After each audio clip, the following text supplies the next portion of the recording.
Next, we're going to have my sister come back out, and she's going to share with you her dress that she wore for her ceremony, an Apache dress. It's very specific to Apache.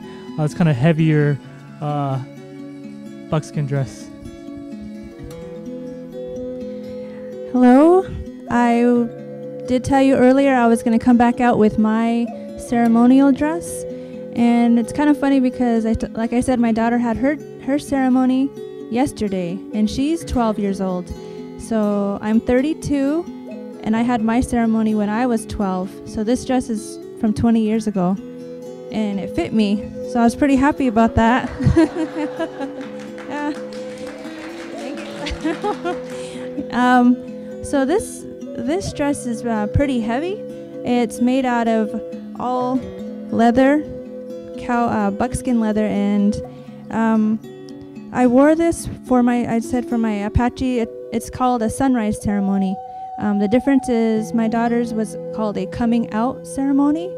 I'm just talking about my daughter's because it's still fresh in my mind, and I'm kind of still slowly coming back into this world because I've been in the traditional Pima world for about 4 months preparing for her. So this dress, it's painted. The top is painted, dyed yellow, and yellow is a sacred color to the Apache people because it's rebirth, it's fresh, new. The pollen that during the ceremony, the girl has pollen on her head, and also she does a blessing to all the people who come to her during that time. She's sacred, so she blesses everybody with the pollen, and the yellow symbolizing her medicine that she has. And this is a 4-day ceremony that I went through, and it was 4 days of dancing. And my daughter did 1 day of dancing, but 4 days of seclusion from me. We were separated for 4 days. And that was a really hard thing for me to go through. She wasn't allowed to see her mom or her dad. She has 6 godmothers that took care of her. And I have 1 godmother who took care of me during that time. And the young lady who just came out, Martha, she was one of my daughter's dancers. And also my sister-in-law, who is dressed in blue, she is also one of my daughter's dancers. So we remain pretty close and tight, and everything has a symbol, a reason for it, and I'm pretty proud to have my dress still, and it's in good condition, and that I can wear it still. And I don't know if you can see the beadwork. It's really kind of small. The triangles represent mountains. San Carlos is located right by the mountains. It's enclosed around, and my grandpa lives by a wash, so we kind of go down on some little mountains, and that's why they're blue, because there's water also by there. So there's little tiny mountains on here, and the jingles were so the men can hear the women. So you can kind of hear, but it's not as loud as the jingle dress, the powwow for actual dancing, for rhythm. This is so that the men can hear you coming, and they would kind of like get out of the way, because Apache women are very strong. They're very tough. Like I said earlier, Apaches are known to be aggressive, and their clothing was also pretty strong and durable. 20 years, I only have 1 tiny little hole in my buckskin, and I've danced with it a lot. Growing up, I do different dances with my family. My daughter's worn my dress a few times too, and it's really durable. And the triangles on the bottom also represent the mountains and the sun, the circles. So, yep, everything's leather. I have the cutout designs on the side. Before there was any beads, the Apaches would work with cut out leather pieces and put whatever cloth they would get from trading. They would make the designs out of the cutouts instead of using the beads.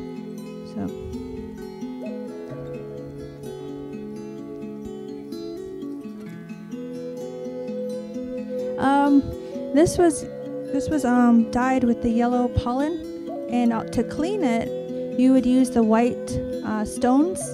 So when I was taking care of it more before I had my kids, I would get the white stones and rub it on here to keep it white, a white fresh color. But after a while, I kind of concentrated on my kids. But yeah, that's how you would clean them. See, it's kind of got wear and tear on the bottom, but I would get the white stones and rub them on there to keep the leather fresh.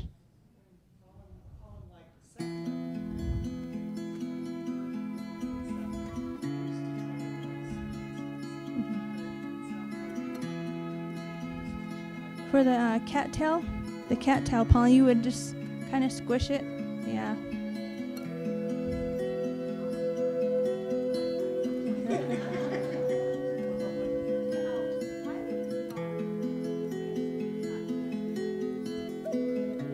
My daughter is also Pima, and so she's the oldest daughter, and so we decided to do a Pima coming of age ceremony for her.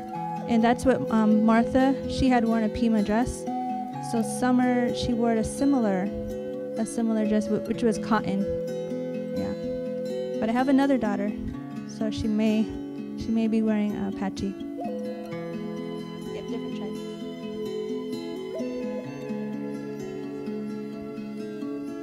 These are little aluminum cones, and a long time ago they were tobacco lids that they would use. Everything was used a long time ago. Thank you, Christy.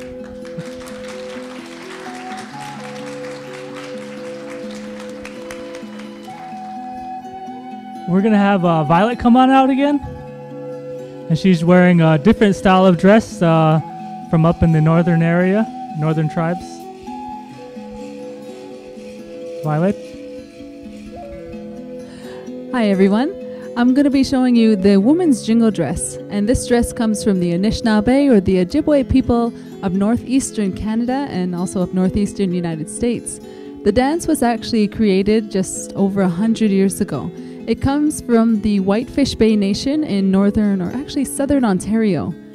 The story behind it is that the children of the community were falling ill. A lot of them were passing away. The one granddaughter in particular was this grandfather's very favorite. They would go on long walks together, and they had a kinship that they shared. And as she fell ill, the grandfather would lay beside her as she got weaker and weaker throughout their days. They went to non-native and to native doctors, and all of them had said that there was no cure for the sickness that all of the granddaughters and the grandsons were falling ill with. So as the grandfather lay beside the granddaughter one night, he had a dream. He dreamed of his granddaughter dancing in a dress of teardrops, and in his dream, she was healthy and happy. The next morning, he thought of any hope. He went to the grandmothers and he asked them to make the dress that he had seen in the dream. They said it made a special sound when she danced, and that it had to be the sound of the healing way. So they had created this dress, and they used the top of the tobacco cans, or the chewing tobacco. They flattened it out and they pressed them into cones. They made 365 to represent every day of the year, and they put it on the little girl's dress so that she'll find health and happiness. As soon as they put the dress on her, she started to feel better. And soon she started to do a dance which became known as the woman's jingle dress dance, or the woman's healing dress dance. They made more of these dresses for the granddaughters of the community, and this brought so much hope to the community that a lot of the children who were falling ill became healthy and happy. That granddaughter was named Maggie White, and she was the very first one to bring the jingle dress to the Anishinaabe people, and she had passed away at over 100 years old. Her legacy is passed down in the women's jingle dress. Actually, my sister was taught by her granddaughter, and so we continue to pass down the stories of the healing dress dance. So my dress actually only has just over 300. I have a competitive style of dancing, and that's because I need it to be a little bit lighter, so 65 cones short, but they want you to have as close as you can to 365 cones, so it's on the bottom of my dress. I still have all of my beadwork and my quill work that I wear. On my arms, they also have cuffs, but instead of beaded cuffs, I just have the brass, and then it's etched with floral work that you'll see. And then also, because they're healing dress dancers, they receive any gifts of medicine. Our medicines could be tobacco, sage, sweetgrass. Anytime that you have someone that you want there to be danced for in the healing way, you could approach a jingle dress dancer. She'll put this medicine into her purse. So we always carry a purse with our medicines in it, and you can ask that dancer to dance, and she'll dance for that person, and she'll always have prayers in mind as she's dancing. So this is known as the woman's jingle dress dance.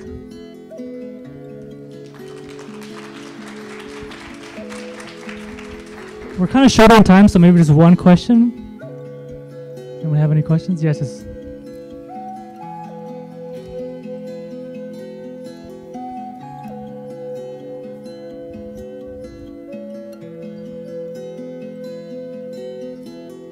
Thank you, Violet.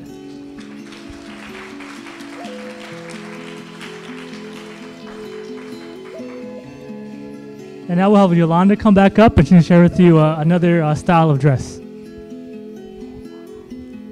Hello once again. I'm wearing the traditional Navajo rug dress, and nowadays they're used to be worn on a very prestigious day such as graduation or graduation from a college, and a lot of times the schools are very lenient to allow the young woman to wear just her rug dress along with her moccasins and all her jewelry, and opposed to a cap and gown because of the such prestige honor it is to wear one of these. And like I said earlier, my grandmother hand wove this rug dress that I wear, and she still actively is weaving today. And you know, I was fortunate enough to be able to be taught by her, and along with some of my other cousins, to, you know, acquire some of those skills and knowledge that she had to, you know, show us. And this was woven on a loom. And the colors are not necessarily traditional style. Normally it'll be a little bit darker colors such as maroon, black, or like a white, and mainly signifying, you know, life, the underworld, and the brightness, which would be referred to as the morning dawn. And you know, nowadays a lot of it is more geared towards, you know, maybe what the young woman might want, or some of the colors that she would want. And also the step designs are also signifying the long walk and its hardships throughout the Navajo people. And so that's basically what the geometric step designs signify as well. Thank you. Yeah.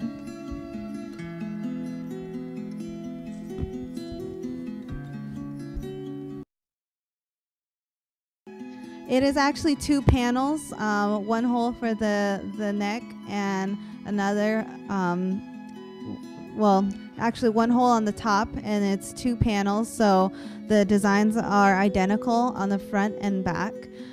So it's just sewn up on the side and left a hole up here for your arms. Thank you, guys. Excuse me? Yes, it is 100% wool.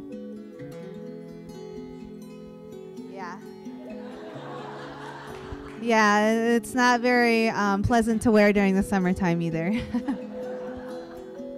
Thank you guys very much. Thank you.